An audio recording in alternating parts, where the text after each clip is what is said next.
Sometamos a análisis la gravilla de un tramo del Rin. De un ramal muerto se han extraído toneladas de arena fluvial. No desvelaremos su localización exacta. El material de construcción que los hombres sacan del río resulta barato. Pero entre el enorme montón de arena también hay fragmentos de metales preciosos. Desde hace miles de años se conoce el Rin como el Río del Tesoro, ya que en sus aguas reposa el legendario tesoro de los Nibelungos, el oro del Rin. ¿Se está extrayendo miligramo a miligramo el oro de los Nibelungos? La historia de los Nibelungos, la epopeya nacional de Alemania. Un apasionante drama sobre tiempos oscuros. Con osados héroes y pérfidos villanos, dragones, tesoros y hermosas mujeres.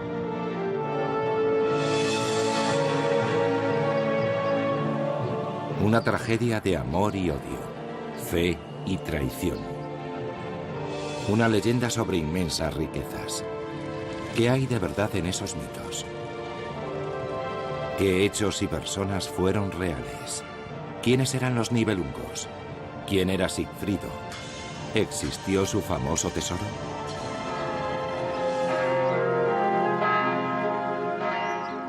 El monasterio de St. Gallen, al pie de los Alpes suizos. Desde hace 200 años, en esta abadía benedictina yace uno de los testimonios más importantes de la literatura alemana, el Cantar de los Nibelungos, su escrito más antiguo.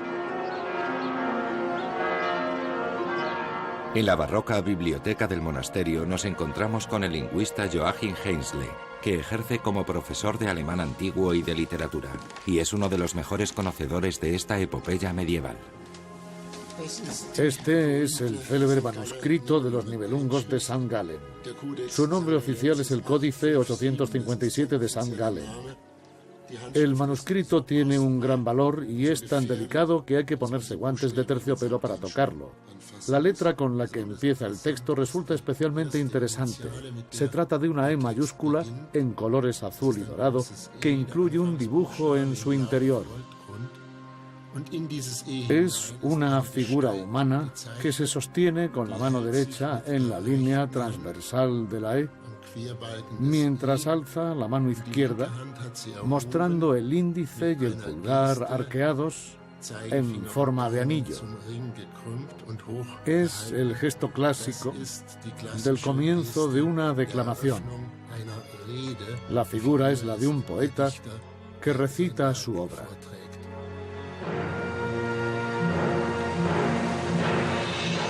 La historia que narra el poeta tiene lugar en el Rin, el río de la fortuna de Europa. Es la historia de Sigfrido, vencedor del dragón, el fuerte y valeroso príncipe de Sante.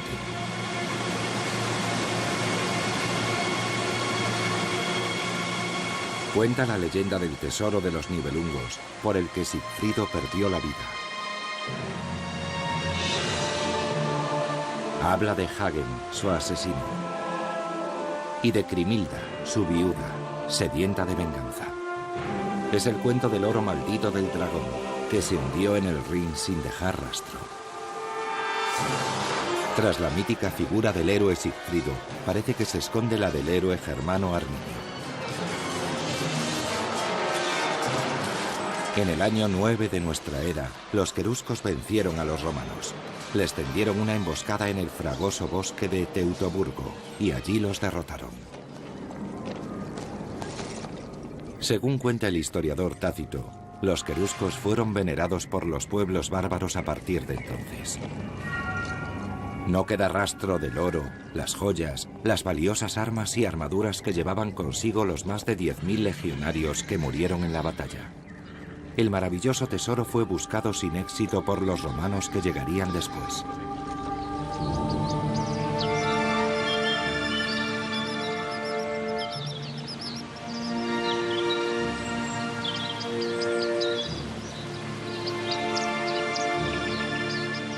Aún sobrevive la leyenda del tesoro del Rin. Aparecen fragmentos de canciones antiguas y se sigue contando generación tras generación.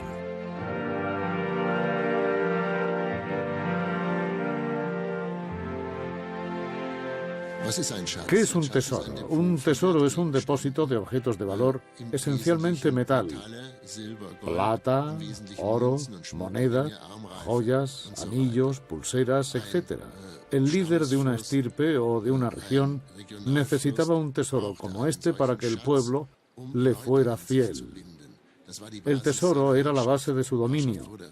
Mediante ese tesoro, el soberano fortalecía su poder gratificando a su pueblo, dotándole de algo o gratificándole. De esta manera, se aseguraba el dominio. Ese es el verdadero trasfondo. La leyenda de Sigfrido, el vencedor del dragón, es fantástica. Pero algunos datos son tan concretos que el tesoro y su paradero suscitan un gran interés.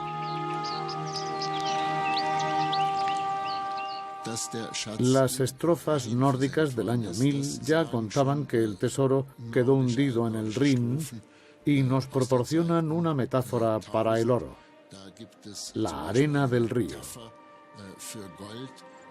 Esto hace alusión al tesoro de los Nibelungos que yace en el Rin.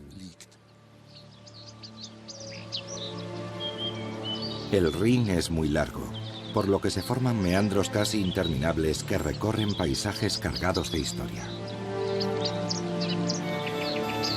En el Cantar de los Nibelungos, la pista nos lleva a la orilla oeste del curso medio del río, hacia Burgundia.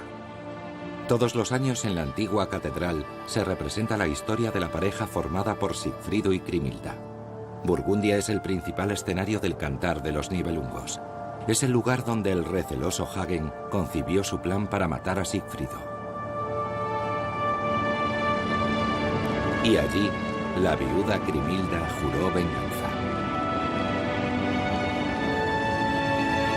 Burgundia se autoproclama con orgullo la ciudad de los Nibelungos. La historia de este asentamiento nos lleva hasta el Neolítico. ¿Vivieron realmente el héroe y el villano de esta leyenda? En la epopeya, Burgundia es la tierra de los burgundios. Tras la muerte de Sigfrido son mencionados los Nibelungos. En Burgundia debió de asentarse la corte real. Sin embargo, en el museo de la propia ciudad no se encuentra ningún vestigio, como asegura la arqueóloga Mathilde Grunwald. Obviamente, queríamos encontrar restos burgundios en Burgundia. Como arqueóloga municipal, he tenido algunas dificultades para lograrlo. Los pocos objetos encontrados de estilo germano en la primera mitad del siglo V no tienen conexión con los burgundios. Es como si la gente de Burgundia hubiera usado una capa mágica y se hubiera vuelto invisible. No hay ninguna prueba de la presencia de los burgundios en el Rin. Existe una lápida del siglo IV después de Cristo. El epígrafe recuerda a un príncipe burgundio llamado Hariulfus que sirvió en el ejército romano. No obstante, la piedra no se encuentra en Burgundia. Es especialmente significativo para nosotros que el único burgundio cuyo nombre verdadero conocemos se encuentre enterrado en Trier. Allí estaba la corte del emperador y allí estaba también Hariulfus acompañando a su tío, que ejerció como militar. Los sucesos de la corte de Burgundia se representan con detalle en el Cantar de los Nibelungos. Crimilda, que reclamaba venganza por la muerte de su marido. Hagen, el asesino, que acabó sufriendo la ira de la viuda. Entre ambos, el rey Gunther, el reservado gobernante. ¿En qué momento histórico han de buscarse estos héroes? ¿En qué época concreta tuvo lugar aquella aventura?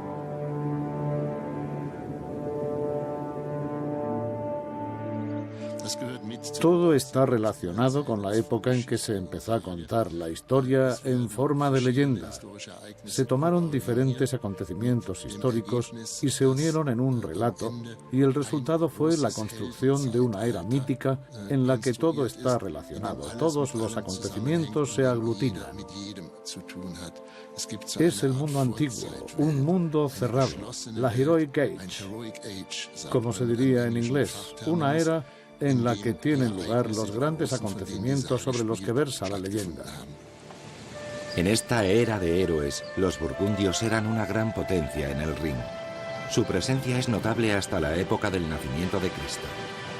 Siempre se ha creído que su tierra natal era esta, una isla del mar Báltico, llamada Bornholm, que también llegó a conocerse como Burgundarholm. Nuevas investigaciones demuestran que los burgundios emigraron hace 2000 años por el mar Báltico a la región que hoy se correspondería con Polonia. Deben su primera mención al erudito Plinio el Viejo, quien los encontró en el año 57 después de Cristo entre el río Oder y la desembocadura del Vístula. No obstante, los burgundios no permanecieron en la zona durante mucho tiempo. Cuando los godos llegaron al territorio, ellos emigraron hacia el suroeste. En la segunda mitad del siglo III se hicieron con el territorio que bordea el río Meno.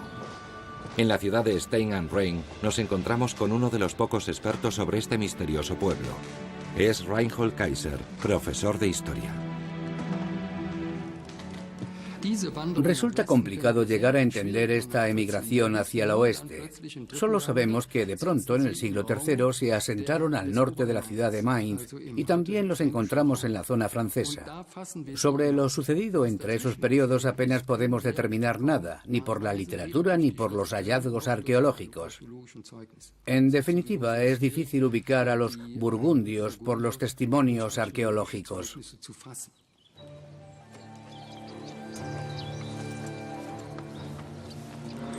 Nos consta que los burgundios, los bárbaros del oeste, atacaron a los romanos por primera vez habitando ya su nueva ciudad.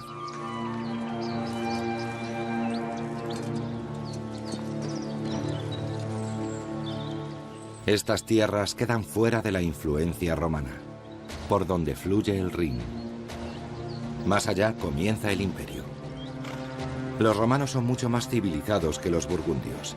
El lujo y la cultura debieron deslumbrar a los recién llegados.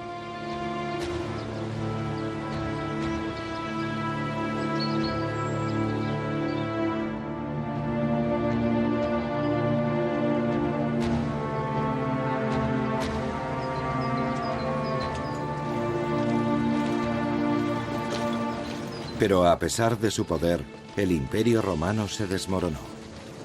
Militarmente no estaba en situación de proteger sus provincias de ataques masivos. En aquella época el imperio sufría una grave crisis.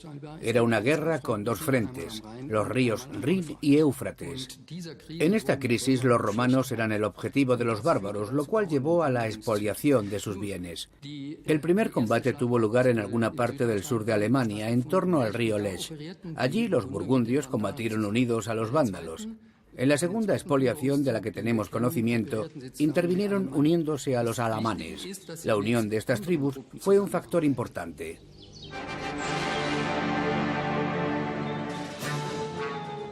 Aún queda el limes.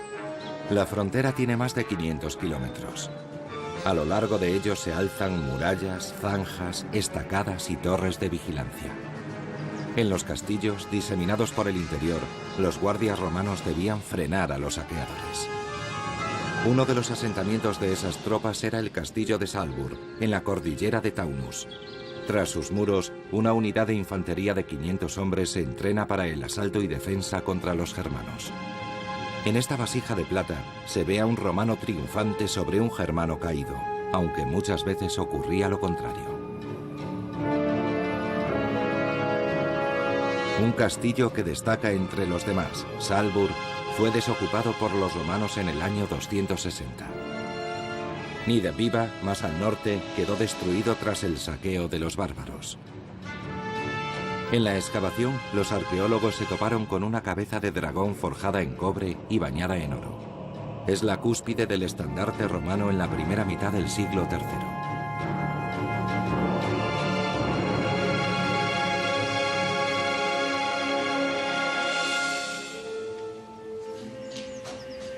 El historiador y arqueólogo experimental Marcus Junkelmann ha recreado este estandarte imitando fielmente el original. Con él completa su extensa colección de piezas romanas.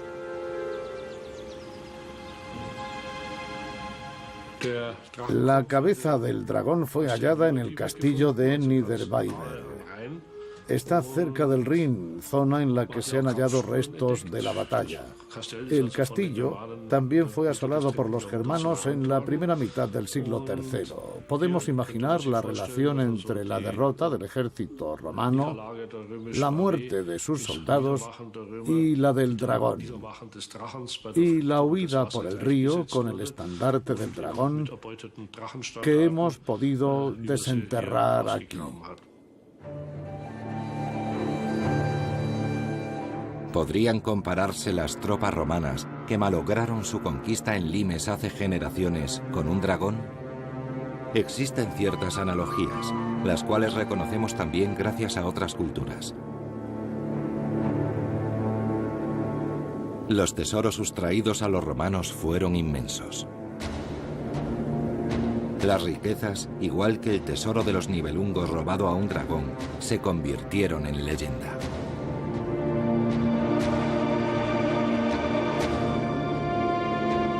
La magnitud del tesoro de los Nibelungos hace que surjan dudas.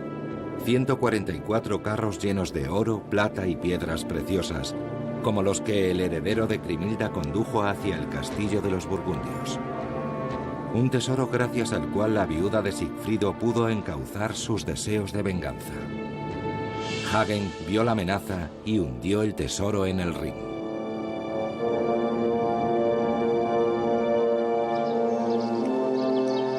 El río atrajo a buscadores de todos los confines.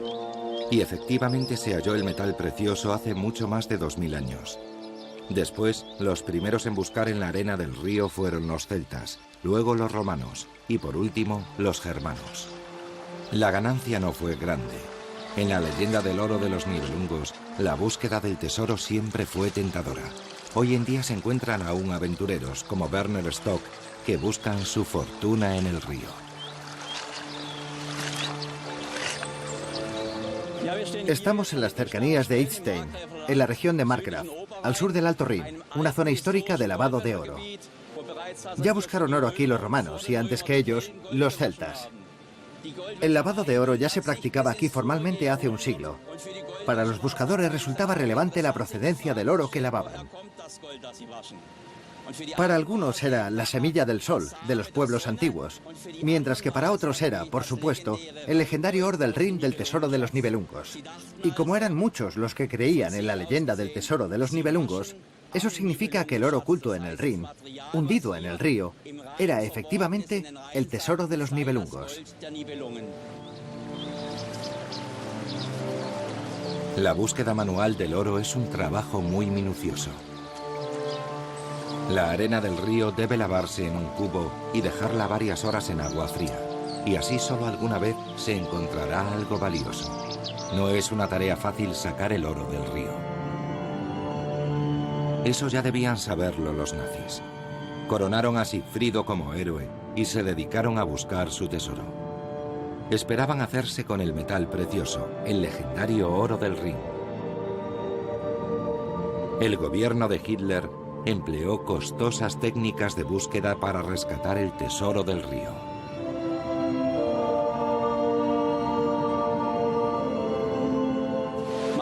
Entonces fue construida una draga flotante y se intentó extraer el oro del Rin. No hubo éxito. Solamente se extrajo una cantidad de 300 gramos. Goering ordenó forjar un anillo como el de los Nibelungos con 30 gramos de ese oro. Esa es la historia reciente del oro del Rin. A pesar de eso, la fascinación por el célebre tesoro de los Nibelungos no se ha desvanecido. A menudo surgen buscadores de tesoros que sueñan con el oro del Rin.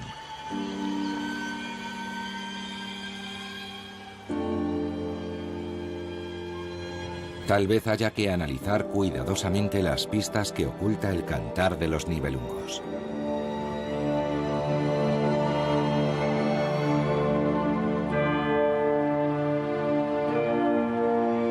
Seloge alude a que Hagen hundió el tesoro de los Nibelungos en el Rin. ¿A qué lago o log se refiere y dónde hay que buscar? Después del atrevimiento de Hagen, Crimilda ya trató de buscar en vano.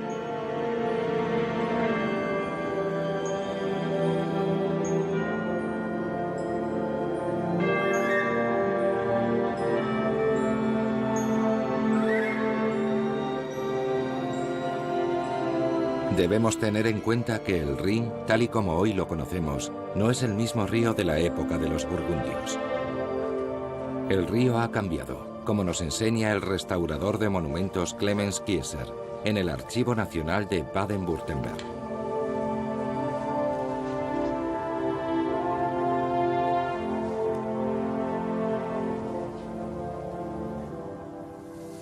Vemos un importantísimo documento del año 1817. Puede verse el curso del río y el caótico entramado de meandros y afluentes que se deslizan entre praderas y selvas húmedas.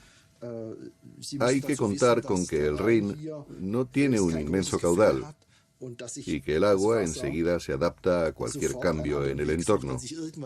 Aquí vemos el abombamiento. Son antiguos meandros y podemos datar la época en la que se formaron con relativa precisión. La anchura de esta zona de corrientes varía entre 5 y 15 kilómetros. Vemos en rojo el nuevo curso del río, el cual discurre plácidamente en amplios meandros. La alineación del Rin efectuada en el siglo XIX conforma una ancha y recta vía fluvial. Sus viejos brazos hoy están truncados y a menudo secos.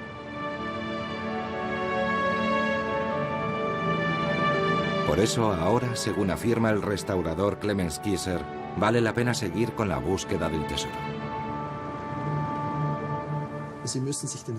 Podemos decir que el Rin es como un gran archivo que aún no hemos descifrado por completo y cuyos misterios serán desvelados en el futuro, bien por casualidad o bien a partir de algún hallazgo concreto.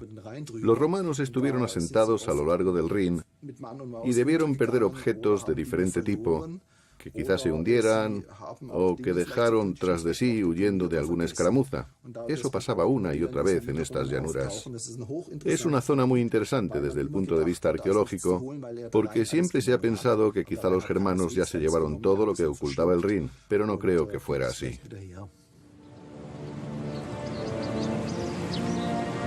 A eso aspira Hans Jacobi, ingeniero procedente de la ciudad de Mainz. Se dedica a buscar el tesoro después de que su padre ya empleara mucho tiempo y dinero tratando de encontrarlo. Estamos en Ice and Rain.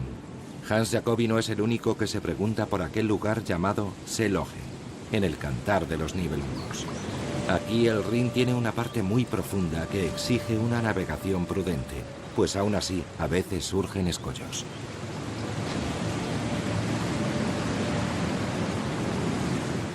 Nos encontramos en un lugar denominado Schwarze Nord, que significa negro, porque tiene una gran profundidad. En esta zona del Rin hay una profundidad de 25 metros, algo totalmente insólito en este río. Podemos encontrar siluros de más de 2 metros de longitud, sobre todo en los grandes bajíos. Son peces depredadores.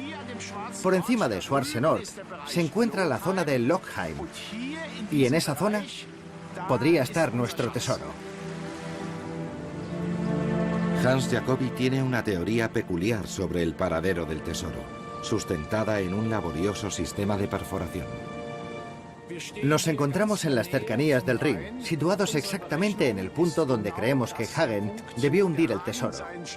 Hemos hecho una búsqueda con una pesada máquina perforadora. Aquí está la máquina. Al frente están los tubos, con un diámetro de 1,20 centímetros. Con esto podemos profundizar, pero al llegar a unos 10 metros ya no podemos avanzar más. Nos topamos con una lápida de mármol. Suponemos que es una especie de revestimiento. Tiene una superficie, según nuestros cálculos, de unos 7 metros cuadrados. Existe una nueva máquina, mejor que todas las construidas hasta hoy. Pretendemos empezar a utilizarla, volver a bajar y descubrir qué se esconde debajo de la lápida de mármol. No obstante, antes deben llegar a un acuerdo con el agricultor al que pertenece el terreno donde supuestamente está el tesoro. Hasta hoy había sido más importante el heno que había sobre el suelo que el oro que quizá haya debajo. ¿Qué misterios esconde este río? Existen leyendas, y no solo el cantar de los Nibelungos, que hablan de tesoros perdidos.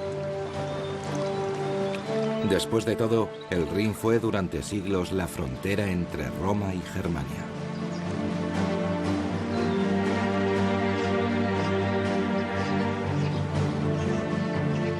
Un río navegado con frecuencia, sobre todo en un tiempo en el que los burgundios y otros pueblos germanos del Limes y del Rin perpetraban audaces incursiones en el imperio vecino.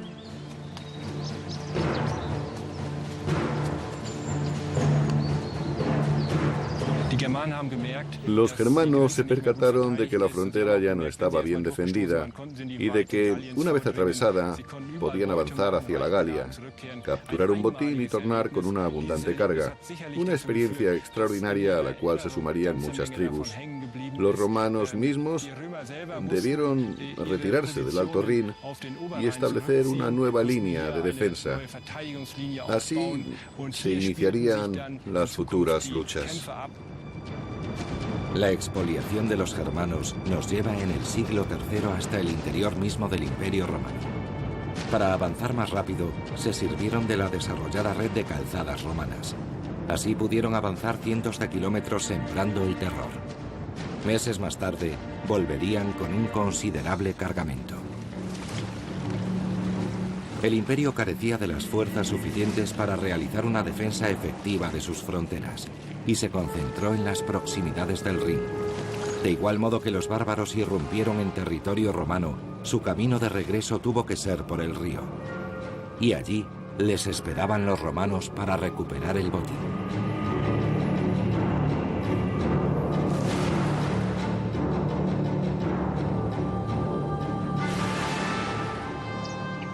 Parece que por aquel entonces empezó a funcionar una flota fluvial. Mainz es un viejo astillero que quizá fuera pionero en tales lides. De hecho, allí se construyeron buenos barcos de guerra. También es probable que se buscara hacer de la necesidad virtud y que creasen un tipo de barco, algo pequeño, como los barcos que ya había construidos hasta la fecha, y que estos resultaran excepcionales para aquel río. Seguramente los soldados estuvieran a favor de su uso.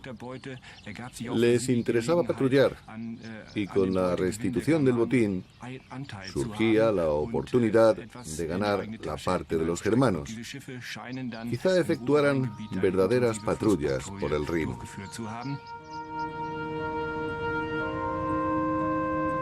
Estos barcos, como se han retratado en relieves romanos tardíos, protegían el tramo del Rin entre Mainz y Estrasburgo, donde estaban asentadas las legiones. En cada uno de estos campamentos había hasta 5.000 soldados.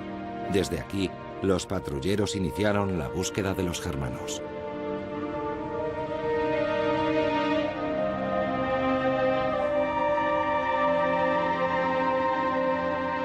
En el Museo de la Navegación Antigua de Mainz se encuentran los restos de esta flota fluvial romana.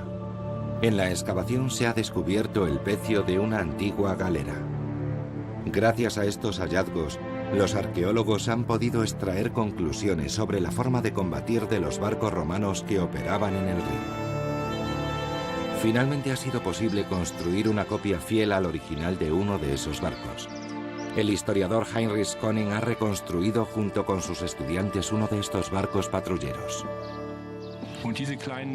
Esos pequeños barcos de guerra, como el barco en el que yo me encuentro ahora, eran muy comunes. También era un barco como este el que usaban los germanos para transportar el botín de vuelta a su territorio. Y quizá se lo volvieran a robar. La velocidad era importante para sorprender al adversario, embestirle y hacerle zozobrar. Si los germanos tenían intención de escapar a toda velocidad, debían de aventurarse por el río a gran distancia del puerto de los romanos. Y de hecho, encontraron en Neupotz, a medio camino entre Mainz y Estrasburgo, vestigios de un antiguo puerto. En el siglo III, este tramo resultaba idóneo para que los bárbaros llevaran el tesoro a tierra segura, en la orilla derecha del Rin.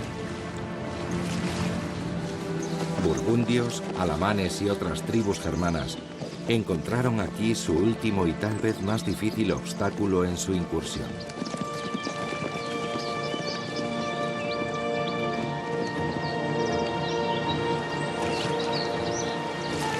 En el curso del Rin debe haber muchos restos arqueológicos de la época de los expolios.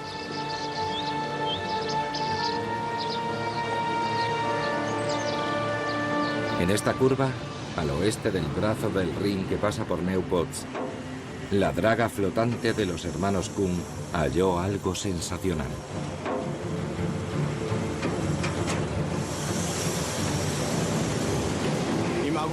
En agosto de 1980 estaba con mi familia de vacaciones en el lago Baggersee y de pronto llegó mi hermano y me dijo: Billy, ven conmigo.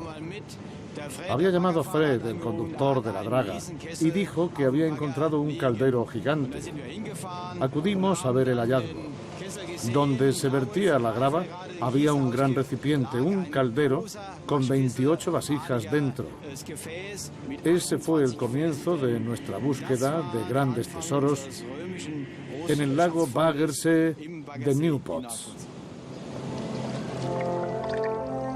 Los expertos del Departamento de Conservación del Patrimonio enviaron enseguida un buzo para que examinara la zona del Alto Rin. Tornó a la superficie entusiasmado. El suelo entero estaba poblado de piezas antiguas. Llamaron a varios científicos y todos coincidieron. Los objetos de metal procedían de la época de los romanos.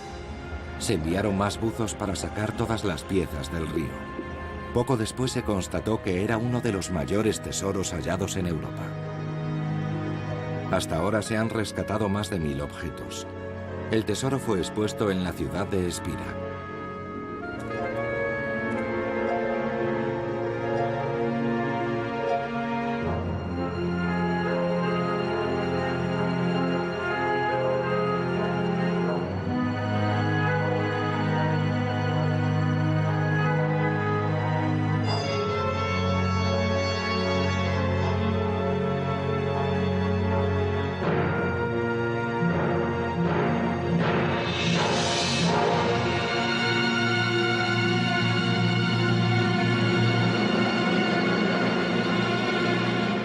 Todos estos objetos pertenecen al siglo III. Por aquel entonces, los bárbaros irrumpieron en el imperio a través del Limes. Muchos objetos muestran la huella de una destrucción intencionada. A Richard Petrovsky le consta que lo hallado en Nieuwpoort son los restos de un asalto.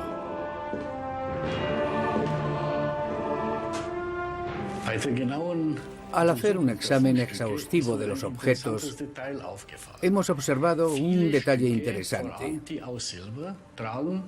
Muchos de ellos, los de plata, parecen haber sido divididos, rotos. Parecen uniformes, constituirían una bonita pieza, pero han sido rotos en pedazos. Aquí tenemos una señal de que el botín fue dividido. Es sabido que los germanos habían repartido el botín entre diferentes grupos antes de la travesía por el Rin.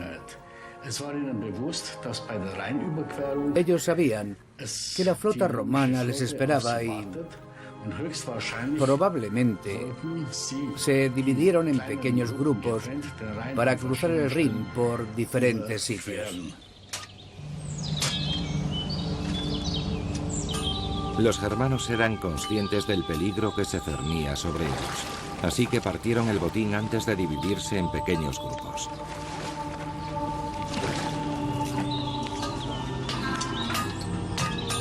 Solo así podían asegurarse de que el tesoro no fuera capturado íntegramente por los romanos, que patrullaban con sus barcos por el río.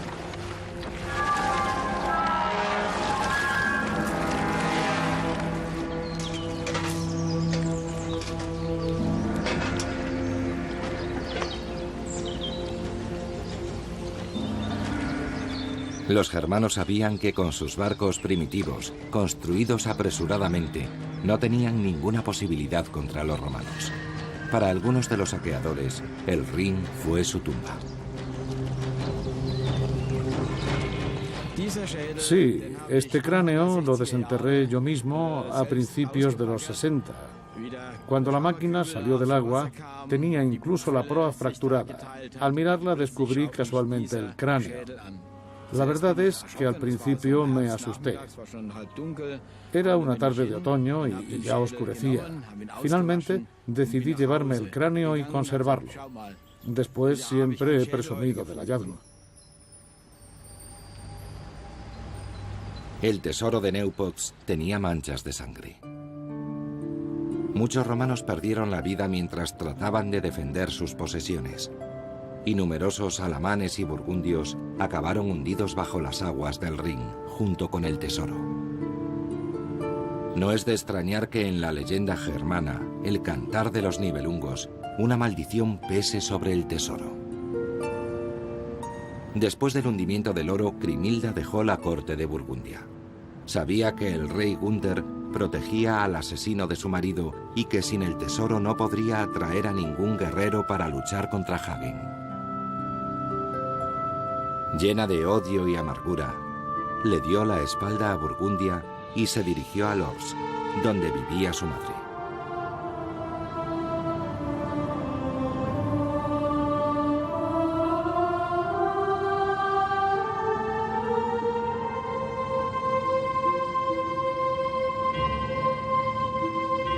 Lors es otra de las poblaciones auténticas citadas en la leyenda. ¿Puede llevarnos al tesoro de los Nibelungos? ¿Podría desvelar el misterio? En la biblioteca de St. Gallen le preguntamos a un experto en la leyenda, el profesor Heinzle, qué relación hay entre este escenario y la viuda Crimilda. El monasterio de Lors, en las proximidades de Burgundia, ya era célebre por entonces. Cuando Sigfrido fue asesinado, Crimilda partió hacia Lorsk junto a su madre y ordenó que transportaran el cuerpo de Sigfrido al monasterio. El monasterio de Lors era uno de los centros espirituales de la región del Rin. Disponía de un inmenso claustro que sirvió a muchos reyes y príncipes germanos como lugar para su descanso definitivo. El monasterio solo es mencionado en una versión del Cantar de los Nibelungos. Se supone que el escritor, en este caso, buscaba el agradecimiento de los señores allí enterrados. Así que Crimilda partió hacia Lors, acompañando el cadáver de Sigfrido.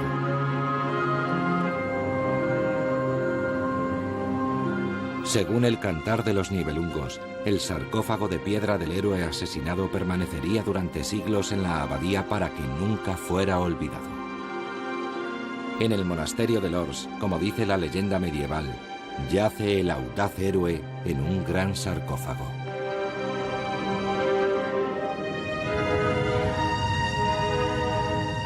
Y en efecto, allí se conserva una misteriosa tumba de 2 metros y 40 centímetros de longitud, adornada con símbolos cristianos y germánicos, que data del siglo XII. Por aquel entonces, al igual que los burgundios, los legendarios Nibelungos ya no vivían en la región del Rin. La ubicación geográfica de Lors es muy relevante, pues sería allí donde Crimilda daría inicio a su plan para vengar la muerte de Sigfrido.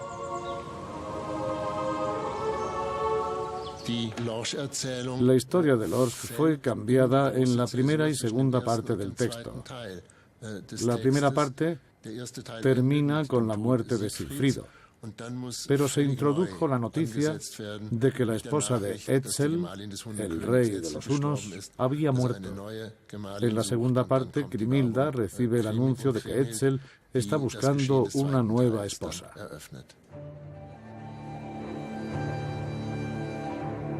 En la trama del Cantar de los Nibelungos entra en escena Etzel, el rey de los hunos, un personaje histórico.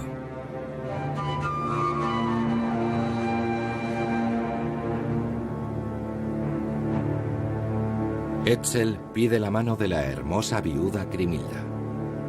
Tener al poderoso rey de los hunos como esposo ayudaría a la viuda a castigar al asesino de Siegfried.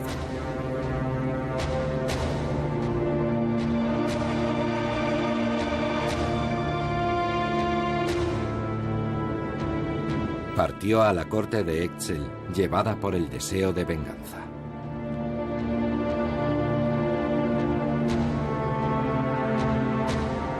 El personaje histórico que corresponde a Etzel es Atila, el legendario señor de los hunos. Los romanos describían a los hunos como bestias víperas. Los jinetes ponían carne cruda entre sus muslos y el lomo de su caballo para cabalgar más cómodos y templados. En el año 444, Atila era el señor de un ejército temible. Con él al frente, los hunos alcanzaron casi tanto poder como los romanos.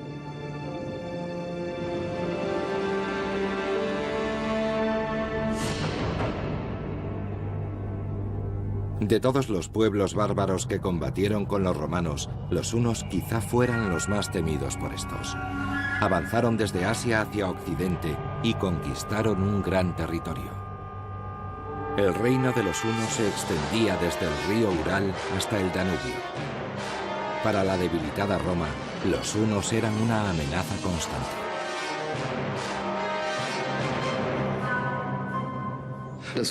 Conocemos un poco mejor a los hunos gracias a los textos de Prisco, que visitó a Atila como embajador de Roma. Sus conquistas penetraron bastante hacia el oeste y hacia el sur de Europa. Es notable un detalle que los asimila con los burgundios: la forzada deformación del cráneo. Parece que los hunos vendaban la cabeza a los niños y principalmente a las niñas para que el cráneo se alargara. Esta moda la seguían muchos pueblos relacionados con los hunos, entre otros los burgundios. Los pobladores de la orilla derecha del Rin tenían contacto con los hunos. Probablemente mantenían una relación de dependencia. Es un hecho histórico comprobado que los temidos hunos y los burgundios del Cantar de los Nibelungos, conocidos como los moradores del Rin, llegaron a efectuar varios pactos de coexistencia.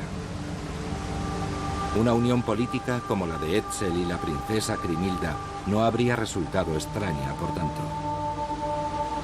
Los hermanos de Crimilda, Gunther, Gernot y Giselher, también fueron personajes históricos.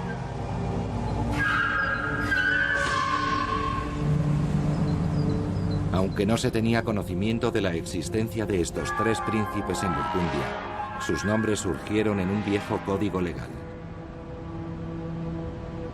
el Lex Burgundion. El historiador Reinhold Kaiser ha analizado este escrito.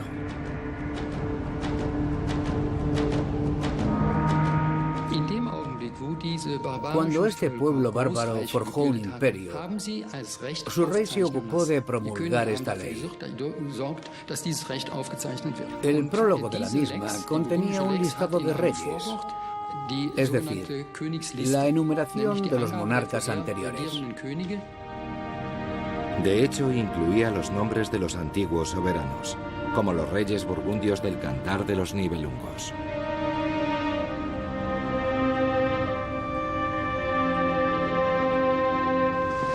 Aparecen los nombres de Guntomar, Gisler y Godomar, que equivalen a los nombres de la leyenda. Varían ligeramente, pero a pesar de ello, se mantiene la base del nombre. Tanto en la historia de Burgundia como en la leyenda. Es una analogía.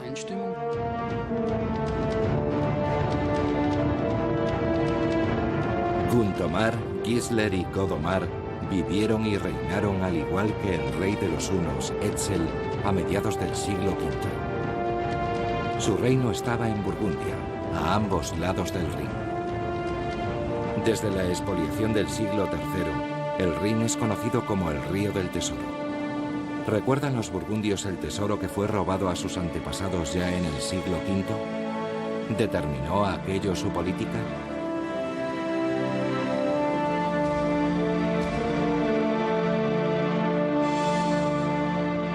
En el Cantar de los Nibelungos, el matrimonio entre Grimhilda y Etzel desencadenó un trágico final. Grimhilda invitó a su hermano, a Hagen y a otros príncipes a una fiesta de reconciliación en la corte del rey de los hunos, pero era una trampa.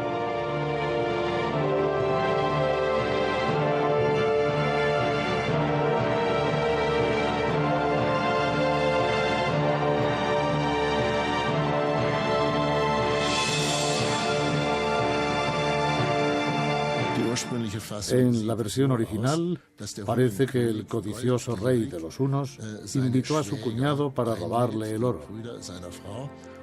Al parecer, los burgundios prefirieron morir a revelar el paradero del mismo. He ahí el motivo de la caída de Burgundia. Esto podría concordar con la catástrofe de su estirpe en el siglo V, entre los años 435 y 436 concretamente. En esa época, los burgundios llevaban décadas de paz con los romanos. Su pequeño reino se circunscribía a Burgundia, donde gobernó una sola estirpe, pero emigraron hacia el oeste de forma repentina. Otra vez partían en busca del tesoro, tentados por la riqueza de los romanos.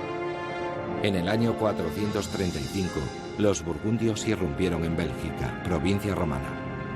En las estribaciones de las Ardenas, según cuentan los historiadores romanos, dejaron de avanzar. Cuando los derrotados burgundios volvían a su país, fueron embestidos bruscamente por los hunos, ahora aliados de los romanos. Se habla de 20.000 burgundios muertos.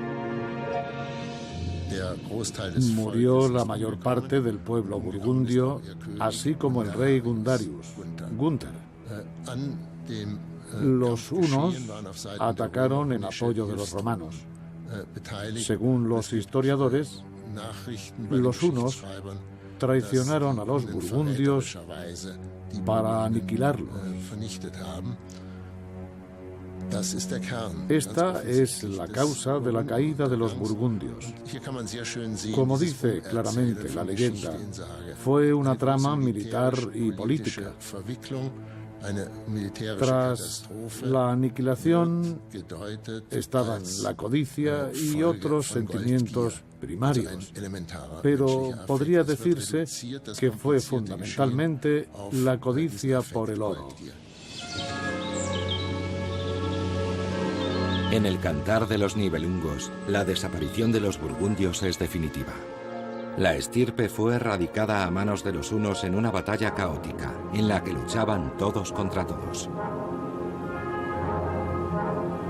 Y finalmente, Grimhilda capturó a Hagen.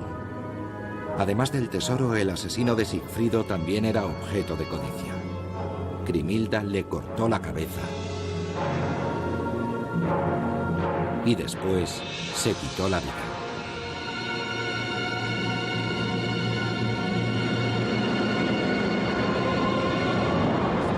Este es el sangriento final de una de las epopeyas más famosas de la Edad Media.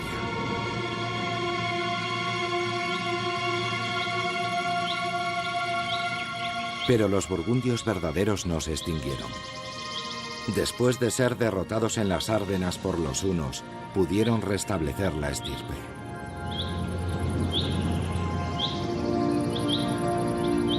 En el pintoresco paisaje del Ródano se asentó el nuevo reino de Burgundia. En el año 461, la ciudad de Lyon se convirtió en su corte.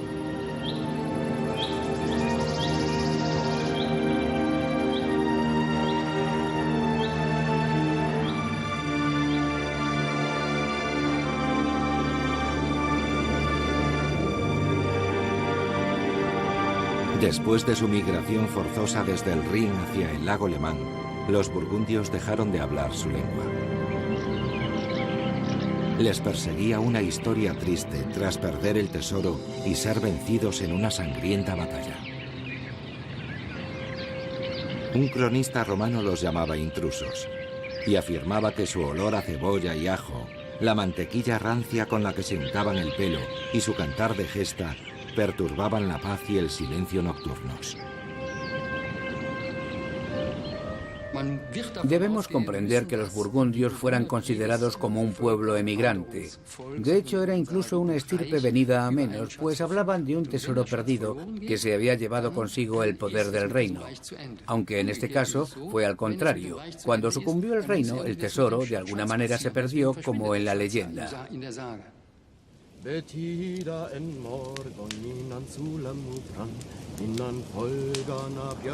El tesoro de los Nibelungos es tan grande que necesita 144 carros para ser transportado. Una pérdida de la que se lamentan en sus cantos.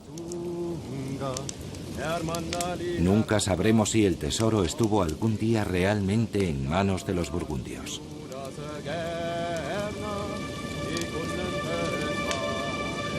Las piezas de plata y las monedas de oro encontradas en el río demuestran que la leyenda del oro hundido quizá tenga una base histórica.